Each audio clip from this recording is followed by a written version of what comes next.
It's been a year since we purchased our Winnebago Revel. Was it a bad decision? We're gonna go over each system within the van and let you know how it actually has performed over this last year. You have found Explorer Trek Adventure with Kelly and Greg. We cover everything camping from backpacking to adventure vans. A little background about our van. It is a 2023 and it is technically a used van. It was used by Winnebago for trade shows. It went for demos so people could check it out and see it. So it actually hasn't been lived in before we bought it. We weren't actually originally looking for a Revel. We were going to build out a transit trail. We started looking at buying a transit trail, and those are incredibly expensive because you can't get one and then they're charging huge markups. It was a crazy situation. We started looking at pre-built vans and we ended up with the Revel. We put 7,000 miles on the van, covering 5 states, and a good majority of that was actually off-road, with 62 nights spent in the van. So we have a pretty good idea of what we like and what we really didn't like. Was the purchase of the van a good decision? Spoiler, yes it was. We've been able to go to places that we never would have been able to before. One thing I was surprised is how big this van actually is. Yes, it is the short one, but it is extremely tall. And when you're sitting up here, you're actually fairly level with a lot of the semis. You can actually kind of see eye to eye with them. It is a big van, and it actually kind of drives like a car, although you're definitely kind of tip back and forth, which you got to watch out, especially when you're off-road. But it drives really well. The cruise control, the adaptive cruise control, it's like a must-have. That works great. When we were cruising across Idaho, that was like a godsend. So this is the 4x4 version. The newer ones are all-wheel drive. And if we come look in here, let me show you where you engage the 4-wheel drive. A lot of people had problems engaging this 4-wheel drive. For us, we've never had a problem really doing it. You just put your foot on the brake, put it in park or neutral, and it just works. Since this is the 4-wheel drive version, it does have a 4-low. It's got a low gear. The thing is that it's not like a Jeep. I think a Jeep has like a 3-to-1 ratio. This is a 1.4-to-1 ratio. We were actually out with our Jeep friends and we were in 4-low pretty much a good half of the day. He tried to put it in 4-low and kind of go what we were going, and he could only go like 4 miles an hour or something crazy because there's such a low range. This one, 1.4, you can go, 20 miles an hour, no problem, but it really helps the van being able to go up some of those steep hills. We've added a bunch of mods to the outside of the van. We have full videos for that. We'll put a playlist link down in the description below. But these have been super helpful when it comes to storage and off-road capabilities. We've taken the van over the scales multiple times. This thing weighs on average around 8,500 pounds. We've seen it as high as 8,800 pounds when we've got like full load of water and gear and everything, which is quite a bit. As far as gas mileage, we're pretty much averaging 13 miles a gallon, whether we're going uphill, downhill, it doesn't really matter. It just always ends up being 13. Now that's with bigger tires. Although we got the same gas mileage when we had the OEM tires. So the 245s, we got 13. We put the 275s on, guess what? We get 13. When it comes to the bench, just sitting here is fine. It's comfy, nice. But when you're driving, I find that this bottom seat pulls out and then this slides down and you end up hitting this back on your back. It's not the most comfortable when you're sitting back here and driving. And of course the seat belt kind of cuts you. We added a little fluffy thingy, cuts it onto the neck. I've actually sat back here a couple times and I actually like it. I don't have that problem, so I don't know, maybe it's user error. Maybe. Or it could just be body type, but there is that part that you could hit and be uncomfortable. One thing I do like is the bench, it sits pretty high, so you actually kind of have like an elevated, almost a stadium seating. And so you can actually still see out the front window really well. When it comes to maintenance for the van, as far as anything breaking, we haven't actually had to take it into the shop. Knock on wood, there's wood right there. As far as oil changes and stuff like that, we did have one of the A services done, and we had it done not at a Mercedes shop. One of the Overland expos we went to, we got introduced to an Overland kind of a business that they work on cars. We got some quotes for them. I think Mercedes wants roughly around 900 to 1,000 in our area for an A service, which is insane because it's an oil change and then checking various things. They quoted us just right around 350 and they did the work same day.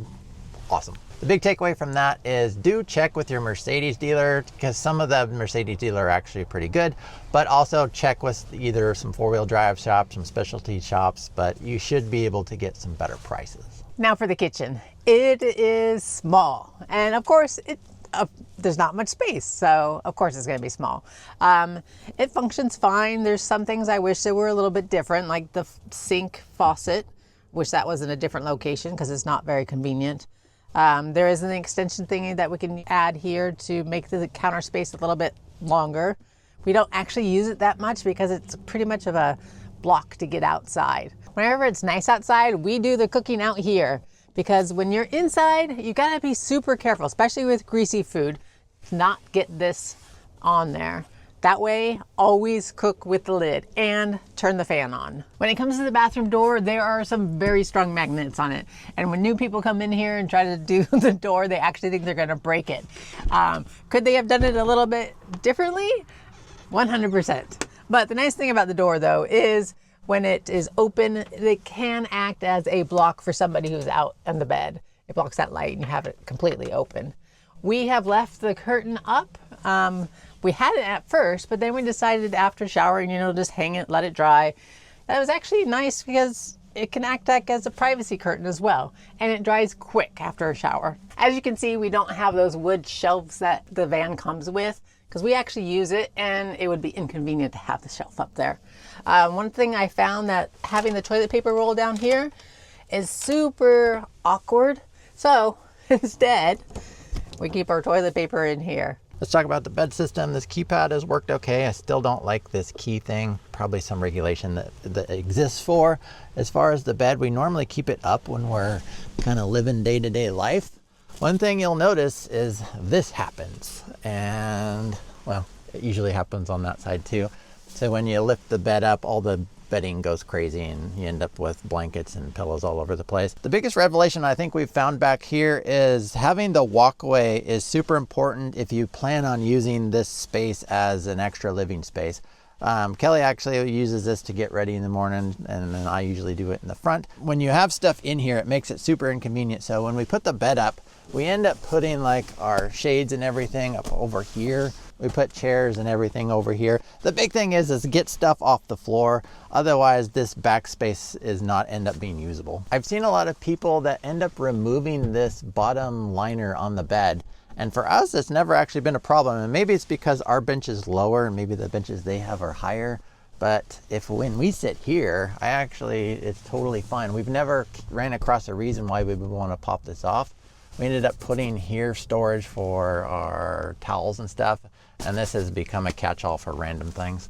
Just know that this net is cool in an idea, but it doesn't actually work very well because stuff always comes flying out the sides, at least if you're going off-road at all. When it comes to the mattress, we actually don't mind it at all. It's a bit on the firmer side. The only issue that I have is this tweed cover. So when the sheet is off of it, it can be a little bit rough. I know a lot of people replace this mattress or like add toppers to it. But if you're like for mattresses, we've used it for a year and we haven't replaced it yet. As far as the water system, we haven't had any issues with it. It holds, I think, 21 gallons.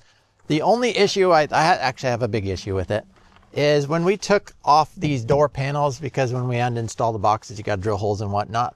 There is this little chintzy piece of foam, and that's what Winnebago calls their insulation. They basically didn't put any insulation in this. That drives me crazy. We're going to have to take these doors off, put some Thinsulate in there, something. But I have also heard that in here, this whole panel under here is a big water tank. And often people have said that behind there, they didn't really insulate. You got the shell of the van and then you have the water tank, and there's really just nothing there to protect that water tank. And also you have all of the valves and everything in here, and there's heat that comes out from the vent up here, but it doesn't really make it in here. I wish they would have put a little fan in here, and maybe we'll do that kind of blows hot air back into the system. There's a huge amount of tubes and everything back here. It scares me in colder temperatures that those will freeze and we just end up winterizing a little earlier than we probably would have to if this thing was really insulated. I know a lot of people think it's a bad idea to have a shower in a van. Personally, for me, I like to take a shower every day, even if it's just a really quick one to rinse off. And I've found this whole shower contraption to be super helpful, and I 100% like it. I end up using this to shower with. Well, we're going to cover that in a later video. But just to know that I can shower with that system and use probably less than a gallon of water. And if we have 21 gallons on board, it's really not a big deal. On our longer trips, we were showering every day, at least I was, and that really didn't affect our water that much. We've also had no leaks under this bench area. This is like one of the prime areas you're gonna have a leak. Knock on wood, we haven't had a leak.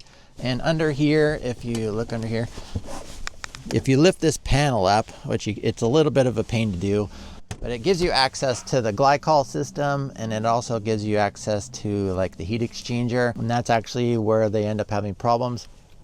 Out of the heat exchanger, you've got PEX coming out, and they use a lot of plastic connections, and people are having those plastic connections fail and then water everywhere. One thing that we've done to kind of help remediate that is we never leave the water pump on. We only have the water pump on when we're actually using water, and I highly recommend you do that too. Now the battery system, it actually has been really good for us in the way that we camp. This is outfitted with a 320 amp hour lithium battery, which works really well for several days. One of the big things I don't like is this panel they have has a battery button, battery level, but it gives you voltages and it's just hard to read for lithium batteries. The app on your phone works really well. It connects to the battery itself. One caveat with that, if you ever go to any place that has multiple vans, we went to an expo and we tried to look at our battery, and we went to look at it and there were like 75 batteries popped up. We had no idea which one was ours. You can actually go in and rename yours so you can actually find it next time. The battery system is actually located back behind here. And we have found that we can get by with multiple days, although we recently found in colder weather, we were running the heater pretty much nonstop for multiple days.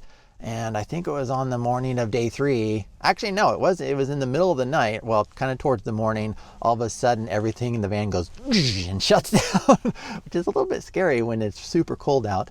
Well, it turns out if the battery gets to 10%, it literally shuts itself off. You have zero power.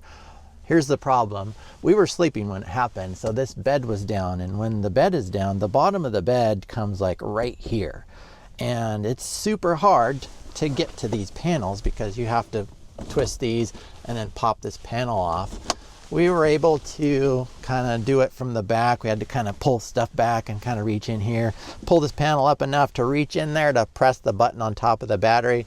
Once you turn that back on, it comes back on and you can use that last 10%. We just ended up powering up the van, which helped charge the battery. So this is the exhaust for the heater right here. Unfortunately, it is very loud. So when we were at an expo and Greg wanted to take a shower to heat up the water, we actually let our neighbors who were in a tent know that, hey, this is only going to be for 5 minutes at max, so that they knew that would be turned off shortly because it is loud.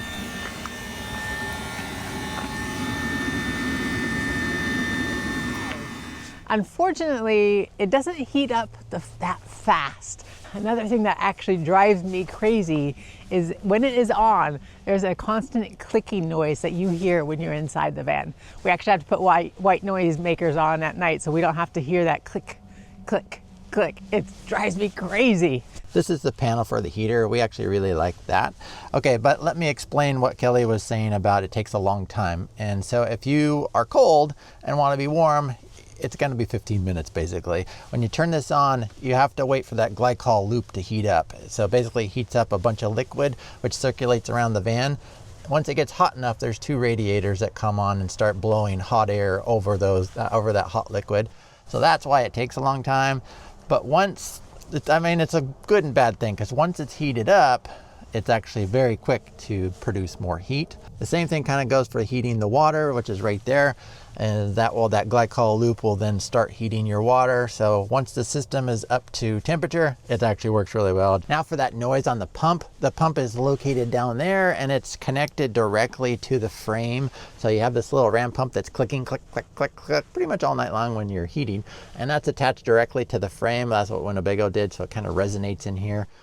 Some people have done a mod where they stick like a rubber piece in between that. We haven't done that yet, but just to know if it's a Timberline system or pretty much any diesel heater system has that clicking noise. Let me give you an idea how this space normally works for us. Both of these seats are turned around. When it's time to eat, I normally am sitting here, Greg here. When it's movie night, we have a new addition to to hang the iPad so we can both sit here, chillax, and enjoy a movie. Normally the rule is one person standing at a time because there's just not enough space to be both of us standing in. So like if I'm getting dressed in the morning, Greg just hangs out in bed just a little bit longer, and I just go and sit when it's his turn. Now, when it comes to the back space, we don't really use this space all that much, but when we do use it, we have this little table, so we are able to set up like a workstation, or somebody can eat here as well. It has a lot of our storage back here because we added the bench, of course, the microwave. I've hung out back here, watched the movie, hanging out. I have the iPad back there.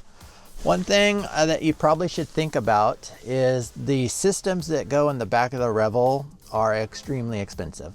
That's one reason why I went with this. This was incredibly inexpensive because I didn't know how we would use this space. I'm fairly glad that we didn't go with a high price system. So I could recommend, if you're thinking about buying one of the very expensive systems, maybe see if you can put something back here in the short term to see how you actually are going to use this space. Potentially there's a lot of dead space here that you could be using for storage because there's really not that much storage in here. What space we do have, you need to optimize it, and also maybe pare down what you need, because like we have 4 plates, that's it. What we can recommend is really think about using wall space, adding the extra little add-ons. Every open space, use it. This van was absolutely worth it. You need to really decide whether being off-road is going to be important to you, because if it is, a Revel's a good option. Yeah. If you're going to be sticking to pavement, I don't think I would buy one. There's probably another floor plan or something you would go with. Mm-hmm. Yeah, but having the capability of the 4x4 going out into those off the distance places that we would never be able to get to without it, We I can think it's highly worth it. recommend. Yes. 1 year down, many more to come. Go watch this video next. You can find us at explorertrekadventure.com, and we'll see you next time.